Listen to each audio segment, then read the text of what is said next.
Hey, everybody. I am Christina Previtt today, joining you for another edition of Divorce Happy Half Hour. And I am solo today as my partner, John Knocklinger, who's also co founder of Netsquire, is busy in court today helping some other people, as I like to say, get shit done. So, welcome. Happy Friday.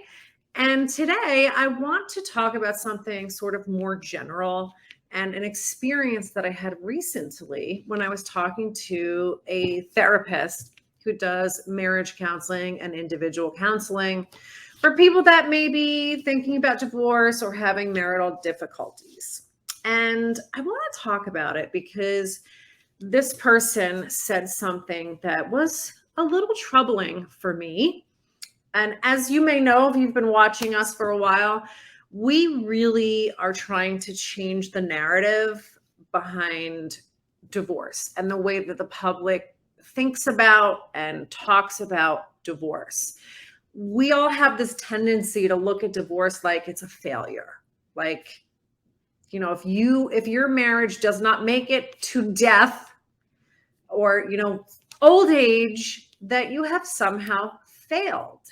And I really want to change that narrative because I don't believe that. I don't believe that when someone's been married for however many years it's been, a lot of times long-term marriages, 10 years or longer, 20 years, 30 years, and it ends in divorce, people tend to look at that like they failed somehow. But I prefer to look at it like you were two people that came together, whatever brought you together. Most of the time that's love. Something brought you to each other. You made a life together for however long that was. Maybe you had children. You've contributed to the world. You've contributed to each other's lives. And maybe at the end, some of that wasn't as pleasant because people have difficulties at the end that leads them to make a decision to divorce. But whatever you did together, you had happy times. I know it's hard for people to think about those times when they're getting divorced, but you had happy times. You had your wedding. You had whatever those forces in the universe were that brought you together, you came together for a reason. And that was a chapter in your life. Maybe it was a bunch of chapters, but that was part of your life and your lives together as a couple. And you created things. And now maybe you're just moved on to another chapter. And it doesn't mean that you failed. It doesn't mean that. And I really want to change that narrative because I think there's so much negativity in our world already. I mean, turn on the news, look at Instagram.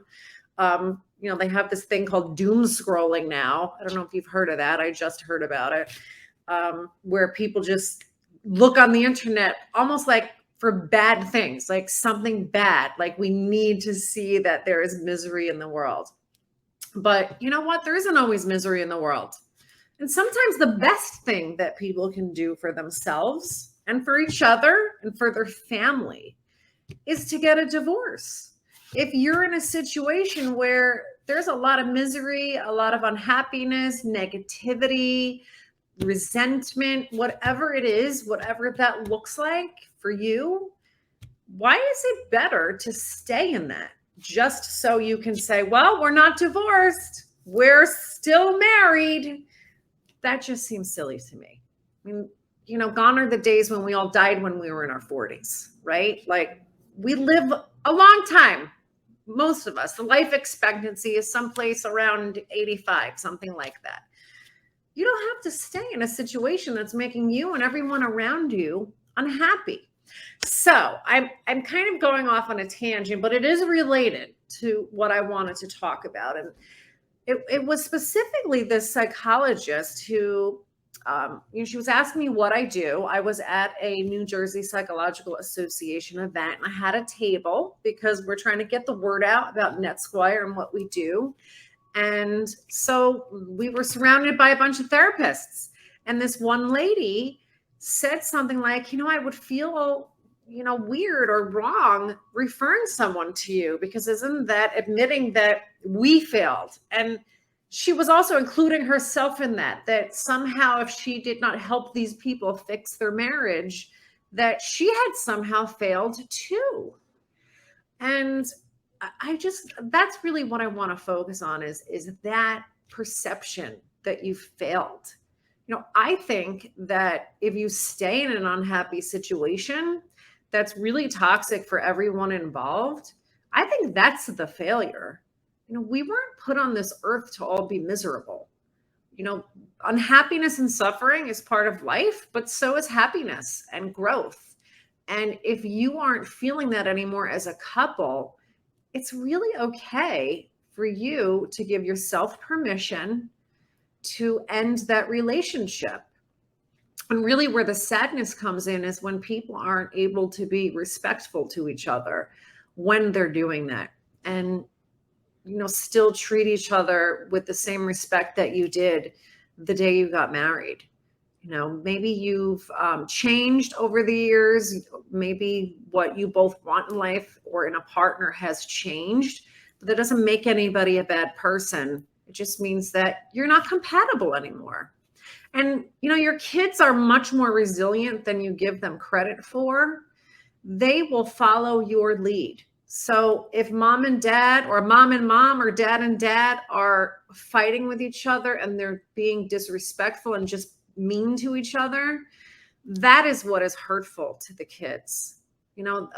You breaking up and having a separated family is certainly an adjustment, but what's more important is the way that you treat each other and the way that you present this change to your children. So, think about that as if you're someone that's going through a divorce right now. What kind of behavior are you modeling for your children? Because you are showing them how to act. You are showing them how to do their divorce, how to deal with change, how to deal with conflict and suffering. You're showing them how to do that. So what are you showing them? Going back to the psychologist, it really made me sad to think that there are therapists out there that are engaged to help a couple and they feel like they're constrained by one outcome. There can only be one outcome for this counseling to be successful, and that is to somehow make these people stay together. But stay together how? Stay together happy or stay together miserable? And I'm not suggesting that every time someone has a problem, they can't fix it immediately, that they just run off and get a divorce. I am absolutely not suggesting that. I think there's value to going to counseling, learning how to communicate with each other better, because that's often what the problem is when there's conflict in a relationship, is a lack of real communication, like really listening to each other and understanding the other person. I think that people should go to therapy to help them do that, or a coach, find someone that can help you do that.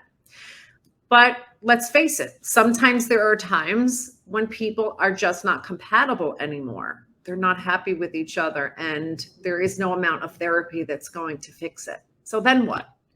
Well, if you went to this lady, she would never tell you to get a divorce.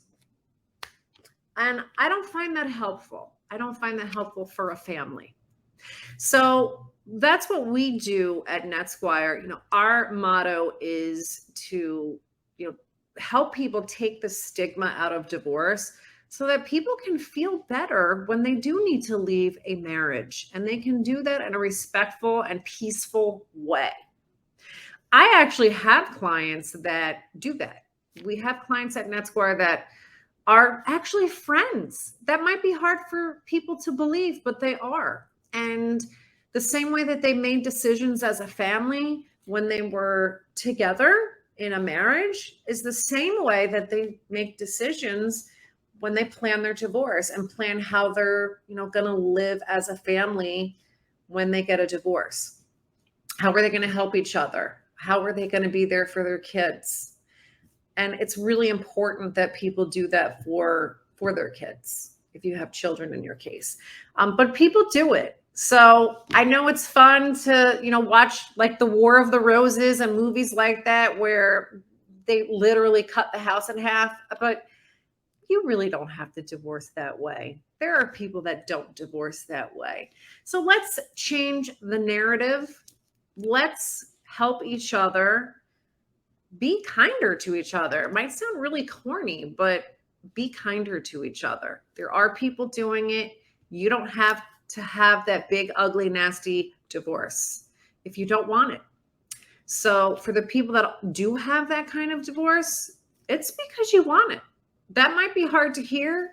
You might not like it. You might not agree with me. It might push your buttons, but it's true. You have the kind of divorce that you want to have. So if you want to have a big, ugly, hairy divorce and lawyers involved and spending a ton of money, you can have that. But just keep in mind, it's because you chose that. And you don't have to do it that way. So there are people that do mediation. Here at Netsquire, we offer mediation services for couples that wish to be more amicable. And again, that doesn't mean you have to be buddies, arm in arm. It just means that you're both committed to making this process not suck. So we can help you with mediation, help you, settle all of your legal issues that arise in your divorce. Make sure that you cover all of that and you're not forgetting anything.